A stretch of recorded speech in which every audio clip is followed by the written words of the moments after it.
Halo, Assalamualaikum warahmatullahi wabarakatuh. Bertemu lagi di kelas Bu Novi. Dan pada video kali ini, kita akan belajar bersama-sama tentang prinsip dan juga ciri-ciri perkembangan. Dan tentu juga masih di mata kuliah perkembangan peserta didik. Kita akan bahas terkait dengan prinsip perkembangan terlebih dahulu. Kalau kita tahu bahwa prinsip perkembangan ini adalah never ending proses begitu ya. Jadi individu terus berkembang di mana perkembangannya ini tentu akan dipengaruhi atau mempengaruhi oleh banyak faktor begitu. Faktornya apa saja nanti kita akan bahas lebih lanjut, kita akan gali lagi begitu. Dan di perkembangan baik fisik maupun psikis ini tentu berlangsung secara terus-menerus seperti yang Bu Novi sampaikan di video yang pertama begitu ya. Jadi pada masa konsepsi sebelum kita lahir sampai mencapai kematangan atau masa tua nantinya, dan tentunya sampai dengan meninggal. Dan ini makanya never ending proses begitu. Jadi setiap umur begitu ya punya tahapannya tersendiri-sendiri, ada tugas perkembangannya tersendiri-sendiri. Apa saja tugas perkembangan? Nanti kita juga akan belajar bersama-sama tentang tugas-tugas perkembangan. Nah, untuk yang prinsip kedua, ini adalah prinsipnya saling mempengaruhi, di mana setiap aspek perkembangan ini saling mempengaruhi atau punya pengaruh begitu ya satu sama lain. Dan pada umumnya terdapat korelasi yang positif antar aspek. Misalnya saja, fisiknya nih kurang baik begitu ya, maka aspek yang lain bisa jadi kecerdasan dan juga emosi juga kurang berkembang begitu. Prinsip perkembangan yang ketiga adalah mengikuti pola tertentu yang dapat diramalkan. Perkembangan memang terjadi secara teratur, mengikuti pola atau arah tertentu begitu ya teman-teman. Dan tentunya juga perkembangan ini dapat diramalkan. Contohnya saja nih, perkembangan motorik ini akan mengikuti hukum arah perkembangan atau biasa disebut dengan cephalocaudal begitu, yang mana artinya perkembangan dimulai dari kepala begitu ya ke kaki gitu. Jadi perkembangannya tuh menyeluruh. Jadi dari dimulai kepala duluan nih, lalu tangannya, lalu dari motorik halusnya, motorik kasarnya dari tangan, begitu juga terus sampai dengan ke kaki begitu. Dan ini berarti bahwa kemajuan dalam struktur dan fungsi pertama-tama terjadi ada di bagian kepala begitu ya teman-teman, kemudian badan, dan terakhir ada di kaki.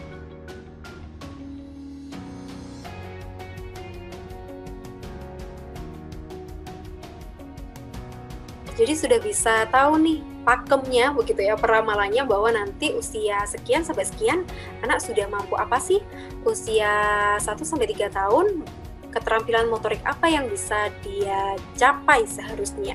Usia 4 sampai 6 tahun sudah seharusnya bagaimana, dan seterusnya sampai masa tua. Dan perkembangan ini juga dibantu dengan rangsangan teman-teman, seperti yang juga sudah saya sampaikan sebelumnya bahwa perkembangan ini akan berjalan sebagaimana mestinya jika ada bantuan berbentuk stimulus dari lingkungan sekitarnya. Sama nih contohnya, kalau kita nggak bisa ya kita tiba-tiba makan sendiri begitu kan, nggak bisa, harus ada stimulus atau harus ada rangsangan. Bagaimana caranya? Ya banyak sekali begitu stimulusnya. Bisa dengan cara diberikan pegangan begitu kan, terus anak mulai memasukkan sesuatu ke dalam mulut, lalu dimulai dengan pembiasaan sehari-hari makan sendiri, dan sampai akhirnya pada tahap sekarang ini nih kita bisa makan dengan sendirinya menggunakan tangan kanan begitu. Kita nggak bisa nih ujuk-ujuk lahir langsung bisa makan dengan tangan kanan begitu, kita nggak tahu begitu ya. Sebelumnya kita pasti akan dibantu oleh orang-orang sekitar, dan bantuan ini dianggap sebagai rangsangan atau stimulus sehingga kita bisa mengeluarkan perilaku yang sesuai atau yang diharapkan oleh orang-orang dewasa di sekitar kita sesuai dengan rangsangan yang diberikan begitu. Ini nih teman-teman yang juga tidak kalah penting, bahwa setiap individu ini berbeda begitu ya. Every child is different. atau unik begitu. Jadi setiap orang ini punya perkembangan yang berbeda-beda. Meskipun tadi ya sempat kita juga bahas bahwa perkembangan ini bisa diramalkan, tetapi setiap anak atau individu ini mengikuti pola yang dapat diramalkan dengan cara dan juga tentunya kecepatan yang berbeda-beda begitu. Ada yang memang peramalannya itu tapi tidak dalam jangka waktu 1 atau 2 tahun ya teman-teman. Biasanya itu 0 sampai sekian tahun begitu. 0 sampai 1 misalnya. 1 sampai 3 tahun. 4 sampai 6 tahun begitu. Jadi ada durasi waktunya di mana memang ini sesuai dengan kecepatan dari individu yang berbeda-beda. Selain tadi dikarenakan stimulus, juga karena ya ini dia, setiap individu itu berbeda. Beberapa anak memang berkembangnya dengan lancar. Belum 2 tahun misalnya, dia ngomongnya sudah banyak begitu ya, sudah jelas kosakatanya. Ada yang sampai 3 tahun dia kosakatanya belum jelas begitu. Minta susu aja cucu begitu. Jadi masih kalau orang bilang sih masih kedal begitu ya. Jadi masih belum sesuai dengan apa yang seharusnya. Ada juga yang memang terjadi penyimpangan di dalamnya. Nah, makanya rentang waktunya dalam perkembangan ini memang relatif lebih lama begitu. Dan tentunya teman-teman, prinsip dari perkembangan berikutnya adalah setiap tahapan itu memiliki resiko.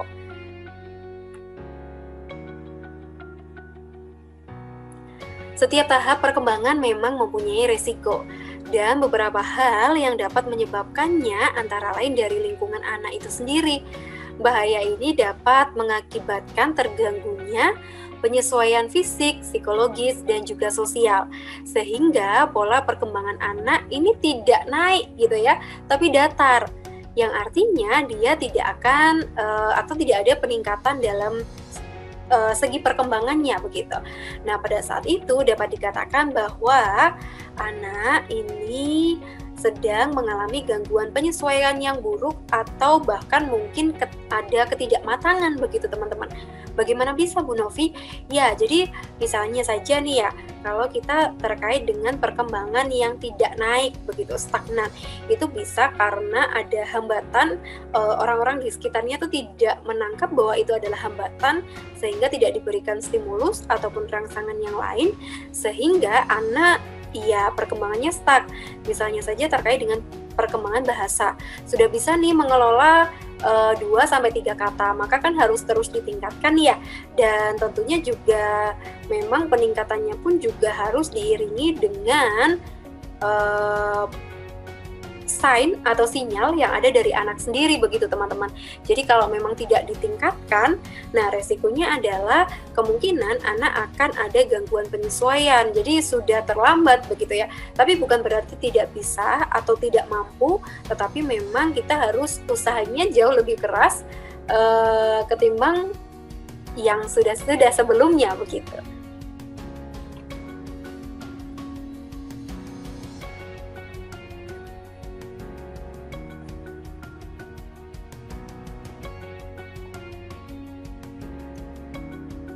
Bagaimana dengan ciri-ciri dari perkembangan itu sendiri? Nah, teman-teman, perkembangan itu cirinya adalah terjadinya perubahan ukuran. Jadi kalau tadi kita katakan bahwa ada kuantitas begitu ya dan juga kualitasnya. Dari segi aspek fisik misalnya bisa jadi tambah tinggi seperti tadi ya. Perkembangan ini diiringi dengan pertumbuhan, sedangkan pertumbuhan belum tentu diiringi dengan perkembangan begitu. Dari segi aspek psikis ini bisa jadi semakin bertambahnya perbendaharaan kata tadi ya, dia sudah bisa menghafal 100 kata ditingkatkan menjadi 200 kata. Tentu ini tidak perlu dihitung bahwa katanya apa saja ditulis sampai 100, tidak. Jadi biasanya orang dewasa di sekitar itu sudah paham bahwa perbendaharaannya ini sekitar berapa sih gitu. Jadi kisaran saja nih teman-teman. Dan bisa juga kalau dari aspek psikis begitu, terkait dengan kemampuan berpikir, kemampuan mengingat begitu ya, serta menggunakan imajinasi yang kreatif. Ini tentu ada ukuran atau ada perubahan begitu. Nah, ini tentunya ada perubahan ukuran yang sebelumnya tidak tahu menjadi tahu begitu ya. Sebelumnya tidak terfikir untuk berimajinasi seperti itu, sekarang bisa bertambah begitu imajinasinya. Lalu yang berikutnya adalah terjadi perubahan proporsi. Baik dari segi fisik, proporsi tubuh anak berubah sesuai dengan fase perkembangannya tentunya. Dan pada usia remaja mungkin proporsinya tubuh anak mendekati proporsi tubuh usia dewasa.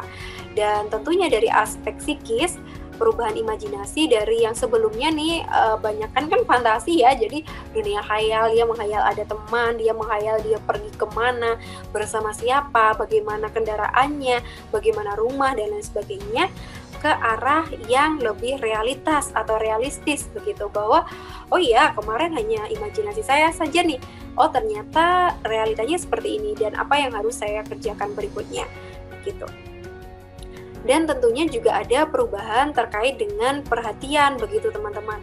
Dari yang sebelumnya nih egosentris, jadi selalu memperhatikan diri sendiri, pokoknya ini barang milikku, ini punyaku, tidak boleh dipinjam sama siapa-siapa begitu kan. Nah, ini berkembang menjadi perhatian kepada orang lain dan biasanya memang lebih ke arah teman sebaya begitu.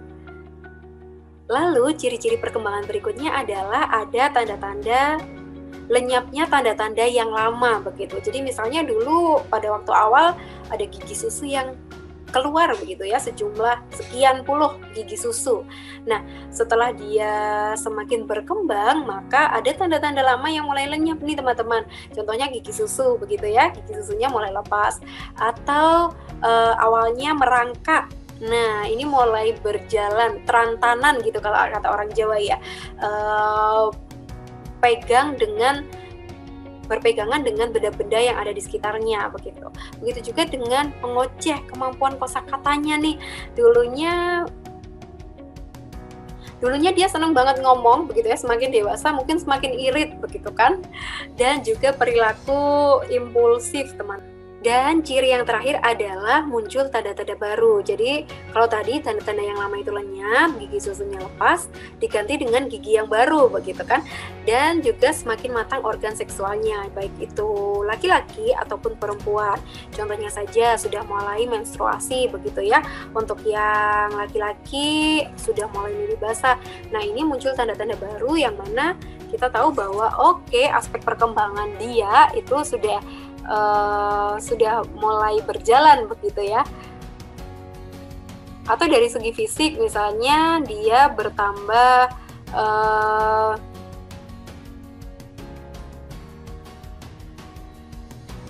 ada kumisnya begitu ya kalau untuk laki-laki, pertumbuhan yang lain seperti pita suara dan lain sebagainya. Lalu aspek psikis bisa juga ditandai dengan berkembangnya rasa ingin tahu terkait dengan ilmu pengetahuan, lingkungan, begitu, nilai-nilai moral dan juga agama yang mana sebelumnya dia cuek bebek begitu saja dan sekarang dia sudah mulai pengen tahu nih kenapa sih saya disuruh sholat begitu ya, kenapa juga saya disuruh untuk melakukan ini, itu dan seterusnya.